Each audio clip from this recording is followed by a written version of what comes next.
दर्शकों 5 बज चुके हैं और वक्त हो चला है हमारे कारवां का। दर्शकों, आप सब जानते हैं कि कोरोना काल चल रहा है।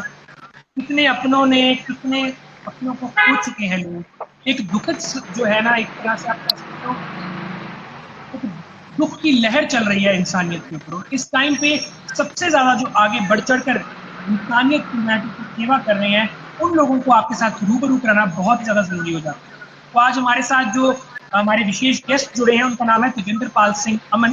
वो सिख यूथ सेवा ट्रस्ट के चेयरमैन हैं और निष्काम सेवा कर रहे हैं इस कोरोना पैंडेमिक के टाइम पे, जबकि लोगों को घर से बाहर निकलने में डर लगता है। तो तेजिंदर पाल सिंह, बहुत बहुत स्वागत है आपका हमारे इस कारवां में।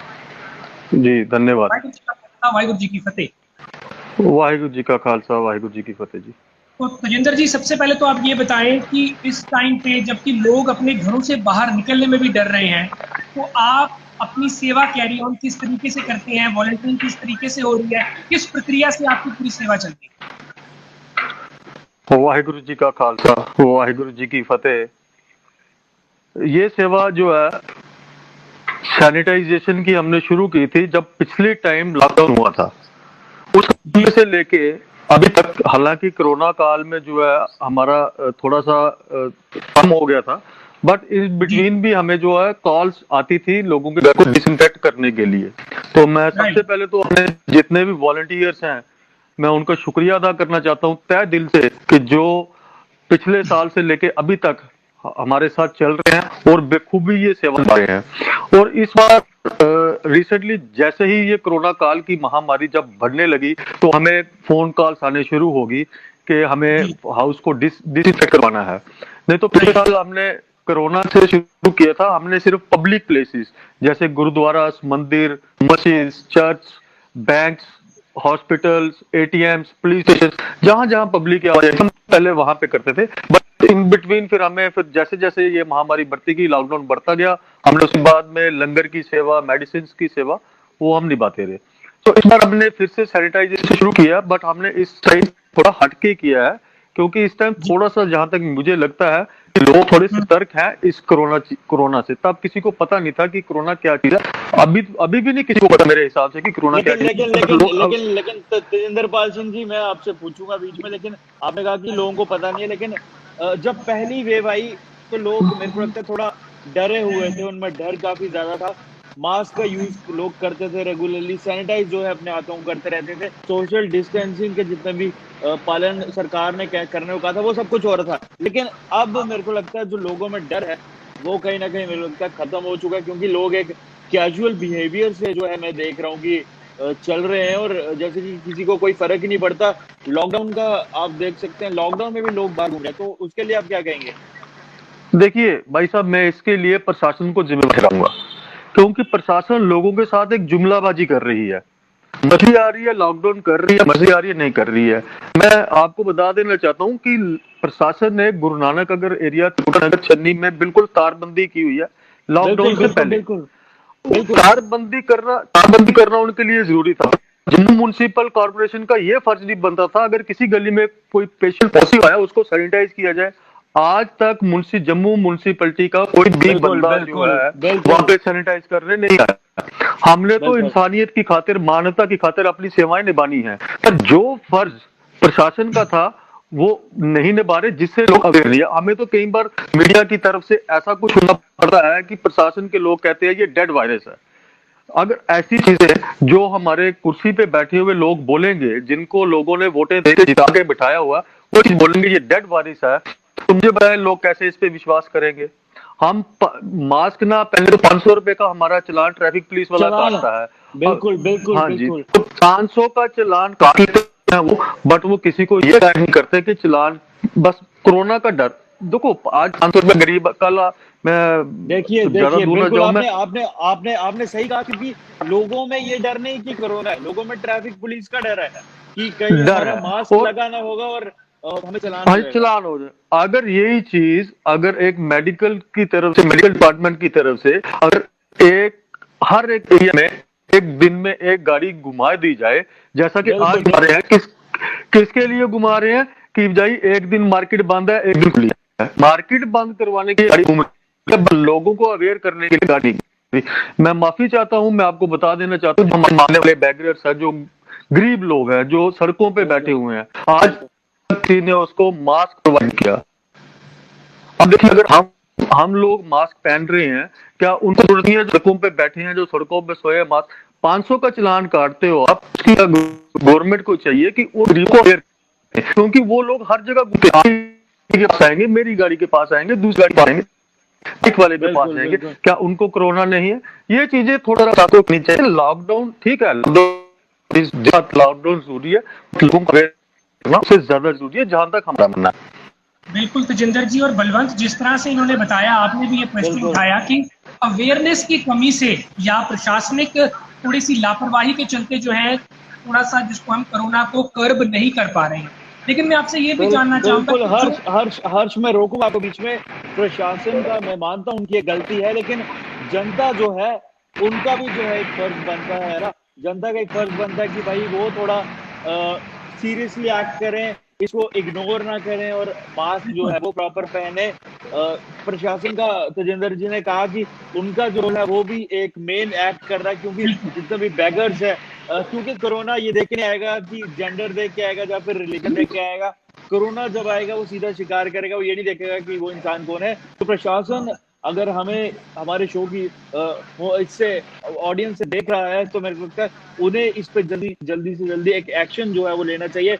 तजिंदर जी ने कहा कि गाड़ियां जो है वो घुमाई जा रही हैं ये चेक करने के लिए, दुकानें बंद है कि नहीं है, लेकिन लोगों को जो है प्रॉपरली अवेयर करना भी इस जो मोमेंट है वो हर बहुत जरूरी है। बिल्कुल हर वापिस आऊंगा मैं, आपसे चाहूंगा कि आप तजिंदर से ये पूछिए कि जो सिख यूथ सेवा है वो किन फील्ड्स में जो है अभी पर्टिकुलरली इस मोमेंट पे जो है वो काम कर रही है, क्योंकि ऑक्सीजन सिलेंडर्स की जो दिक्कत है वो आप देख रहे हैं कि कितना जो है लोगों में एक मेरे को लगता है कहीं ना कहीं लोग जो है एंशियस हो गए हैं, लोगों में इम्पेशेंट लोग काफी हो चुके हैं, तो वो जो दिक्कत है वो कैसे सॉल्व कर सकते हैं इस समय? जी बिल्कुल तजिंदर जी, बताइएगा। जिस तरह से मेरे सहयोगी बलवंत ने विस्तार से ही आपसे पूछना चाहा है कि आप किस तरह की सेवाएं दे रहे हैं। जैसे ऑक्सीजन की कमी तो बहुत ज्यादा देखने को मिल रही है, लोगों को ज्यादा पैनिक इसलिए हो रहा है बिकॉज जब किसी की सांस उसको प्रॉपर्ली नहीं मिल पाती है तो वो पैनिक कर जाता है, और वही रीजन बन रहा है मैक्सिमम डेथ्स का। बिल्कुल। इस मसले में जब आप ऑक्सीजन सिलेंडर्स का जो आप ये दे रहे हैं, लोगों को फ्री ऑक्सीजन प्रोवाइड करा रहे हैं, उसके बारे में थोड़ा बताइए।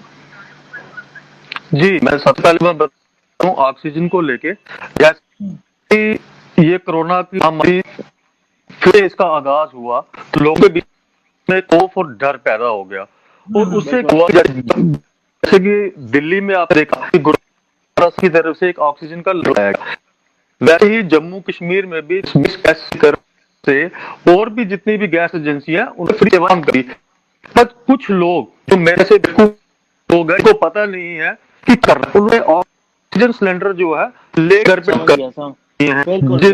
जिसका कोई बेनिफिट नहीं है। जिस बंदे को ऑक्सीजन की नीड है उसका ऑक्सीजन पहुंच नहीं, और जिसको नहीं उस अगर हम भाई साहब आपने क्यों लिया वाले को पता नहीं है। देखिए, मैं आगे चलकर लोगों को ये बोलना चाहता हूँ, ऑक्सीजन उसको वही ले जिसको डॉक्टर रिकमेंड करे। ऐसे ऑक्सीजन लेने कोई फायदा नहीं है, वो आपके नुकसानदेह है। ये ना हो आप ऑक्सीजन चेक पे रहे और वो ऑक्सीजन आप दुनिया करे आप कुछ हो गए।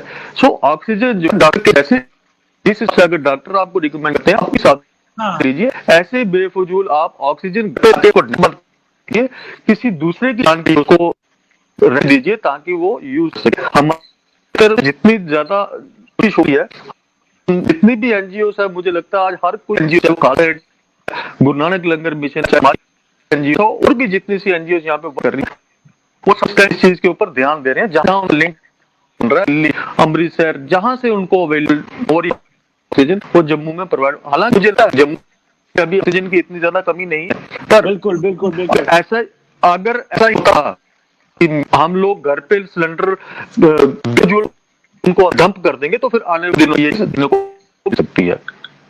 बिल्कुल, जिस तरह से आपने ऑक्सीजन की बात कही, मैं अपने चैनल के माध्यम से दर्शकों को ये बताना चाहूंगा कि डॉक्टर्स का जो साफ कहना है, ऑक्सीमीटर अपने पास रखिए, और अगर आपको ऑक्सीजन लेवल 94 से बिलो जाता है या 90 बिलो जाता है तब आपको ऑक्सीजन की जो है रिक्वायरमेंट है। जिसका ऑक्सीजन लेवल 94 से ऊपर है उसको ऑक्सीजन की जरूरत नहीं है। तो काइंडली अगर आपको ऐसा लगता है आपकी फैमिली में कोई जिसकी सैचुरेशन लेवल 90 से नीचे जा रहा है या 94 से, उसको ऑक्सीजन इमीडिएट प्रोवाइड करवाइए। बाकी अबव 94 वाले we are in a state. तो जनरली आपसे आगे जी कि रिलीजियस प्लेसेस, गुरुद्वारास, टेंपल की सैनिटाइजेशन करवाई जा रही है। बिकॉज देखा जाता है कि लोग में एक आस्था होती है, चाहे लॉकडाउन हो कुछ भी हो ना, लोग बीच में सोचते हैं कि यार हम मत्था टेकाएं या कोई दुआ कराएं या प्रार्थना कराएं, चाहे चुप चुप के निकल जाए बट चले जाते हैं। वहां का क्या जी, हम कंटिन्यूस जो sanitation है हम कंटिन्यूस तो गुरुद्वारा मंदिर भी कर रहे हैं, पर जिस जगह से हमें कॉल्स आई हैं हम वहाँ भी पहुंचने की कोशिश कर रही है। जैसे कि क्लबिलों से हमें कॉल आती है कि हम टेम्पलेट दिनों से मतलब म्युनिसिपैलिटी से बात करना चाह रहे हैं, वो अभी तक सैनिटाइजेशन नहीं की। अब हमने वहाँ क्लाबतिलो वार्ड नंबर 30 वैसे आप कहीं डॉक्टर्स की क्लिनिक है, कहीं जहाँ लोगों का रोज का आ जाना है, वहाँ उनसे पूछ के, क्योंकि हम कुछ करने से वो बोलेंगे क्यों आ गए, क्योंकि गवर्नमेंट की तरफ हम आया नहीं। जहाँ जहाँ जिस जगह हमें कॉल आया हम वहाँ पे जाके तो हम अपनी तरफ से हम कर रहे हैं यहाँ पे। बिल्कुल बिल्कुल। और कितना जरूरी है तेजिंदर जी इस समय बढ़ चढ़ के लोगों का सामने आना, क्योंकि अगर हम एक प्रॉपर एक कम्युनिटी अगर एक साथ चलेगी तो मेरे को लगता है जिन लोगों की मदद इस समय, जिन लोगों को मदद चाहिए वो इजीली हो जाएगी। तो आप कैसे कैसे मतलब ये पॉसिबल कर रहे हैं कि आपको जो कॉल्स आ रही हैं उनको सीधा कनेक्ट करवाना, या फिर जितने भी रिसोर्सेज चाहिए, रिसोर्स लिस्ट जो प्रिपेयर करना, तो कैसे ये सारा प्रोसेस हो रहा है?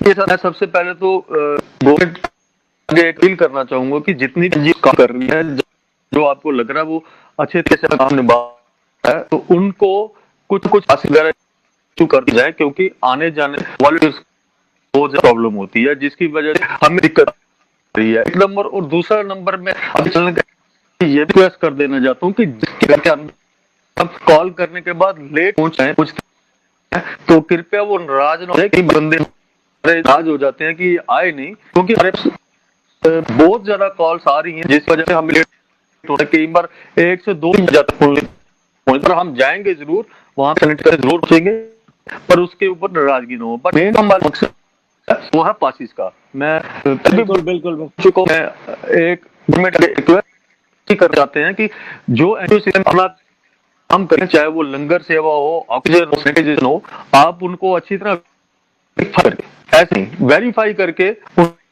कर दीजिए। नहीं तो पिछले साल कोई भी बंदा उठता था तो बस गैल के लेके चले जाता था सेंट करने लिए, वो के लिए हमारे लिए हानिकारक है। सबसे पहले मैं यही बोलूंगा कि अपनी प्रिकॉशन ले चले, तो हम इसके ऊपर जो प्रिकॉशंस बनती है, मास्क, हैंड ग्लव्स, जितना भी है उसको अपने साथ लेके चले, उसके ना और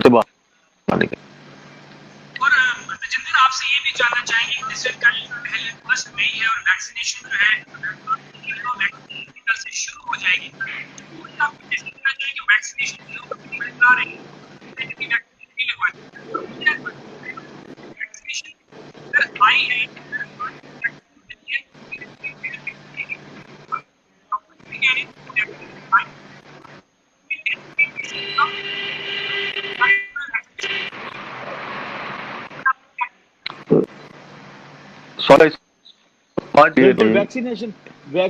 वैक्सीनेशन का कहा कि वैक्सीनेशन जो कल से अब जो नेक्स्ट एज ग्रुप है उसके लिए वैक्सीनेशन शुरू हो जाएगी, तो लोगों को आप क्या मैसेज देंगे हमारे मीडियम को जाते जाते?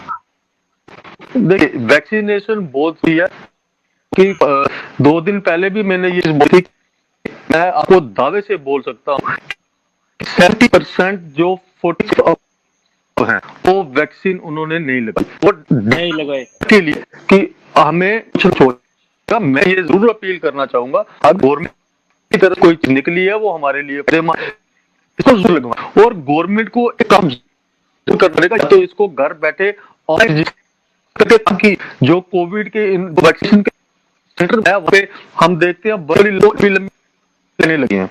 जब 18 से ऊपर जब ये खुले, मुझे तक ज्यादा लाइनिंग हो जाएगी, जिससे इनको चाहिए जो इनके कोविड सेंटर इसके लिए कम से कम कोई ऑनलाइन कोई प्रोसीजर पे जिसका साल को आए वो वैक्सीनेशन करवाए। ऐसे बिल्कुल बिल्कुल बुरी बात होगी, क्योंकि हर कोई चाहेगा कि मैं वैक्सीन लाके आऊं।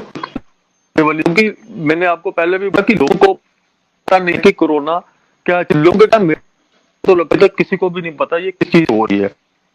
तो फिर से लाइनें बिल्कुल लगी, बिल्कुल फिर सब बिल्कुल कोई सोशल डिस्टेंसिंग नहीं जी रहेगी, जी जी तो वो चीज बिल्कुल बिल्कुल हमारे लिए खतरनाक साबित हो सकता है। ये हो एक वैक्सीन लगवाने के चक्कर में कहीं को बीमार करके वापिस आए। थैंक्स लॉट काफी अच्छा लगा तेजिंदर जी आपसे बात करके। थैंक्स लॉट हर्षवर्धन, आज आपने समय जो है हमारे कारवां के लिए निकाला। Thanks lot. हम कोशिश करेंगे जितने भी फ्रंटलाइनर्स हैं जो इस समय काम कर रहे हैं जनता की वेलबींग के लिए, उन्हें हम अपने शो में सामने लेके आए। Thanks lot. तो आज के कारवां में सिर्फ इतना ही। अगले एपिसोड में ऐसी किसी फ्रंटलाइनर के साथ हम आपको मिलाएंगे। तब तक के लिए मेरी और मेरी पूरी टीम को दीजिए इजाजत। धन्यवाद, शुक्रिया।